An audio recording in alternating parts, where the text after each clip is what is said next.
ನಾವು ಒಂದು ಆಧ್ಯಾತ್ಮಿಕ ಚಿಂತನೆಗೆ ತೊಡಗಿದ್ದೇವೆ.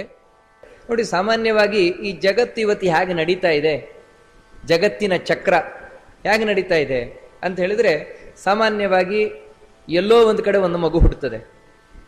ನಾನು ನೀವು ಎಲ್ಲರೂ ಕೂಡ ಹಾಗೆ ಎಲ್ಲೋ ಒಂದು ಕಡೆ ಹುಟ್ಕೊಂಡ್ವು, ಕ್ರಮೇಣ ಬೆಳೀತಾ ಬಂದವು, ಶಿಶುವಾಗಿದ್ವು, ನಂತರ ಬಾಲಕರಾದವು, ಆಮೇಲೆ ಯುವಕರಾದವು, ಇನ್ನು ಯೌವನಾವಸ್ಥೆಯನ್ನು ಮುಗಿದು ಈಗಾಗಲೇ ಕೆಲವರು ವೃದ್ಧಾಪ್ಯವನ್ನು ಹೊಂದಿದ್ದಾರೆ, ಇನ್ನೂ ಹೊಂದಿಲ್ಲ, ಹೊಂದಬೇಕು.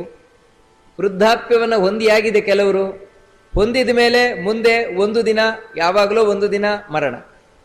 ಇದರ ಮಧ್ಯದಲ್ಲಿ ಅನೇಕ ವಿಧವಾದಂತಹ ಏರುಪೇರುಗಳು, ಜೀವನದಲ್ಲಿ ಅನೇಕ ವಿಧವಾದಂತಹ ಏರುಪೇರುಗಳು, ಅನೇಕ ವಿಧವಾದಂತಹ ಕಷ್ಟ ನಷ್ಟಗಳು, ಅನೇಕ ವಿಧವಾದಂತಹ ರೋಗ ರುಜಿನಗಳು, ಈ ರೀತಿ ನಾವು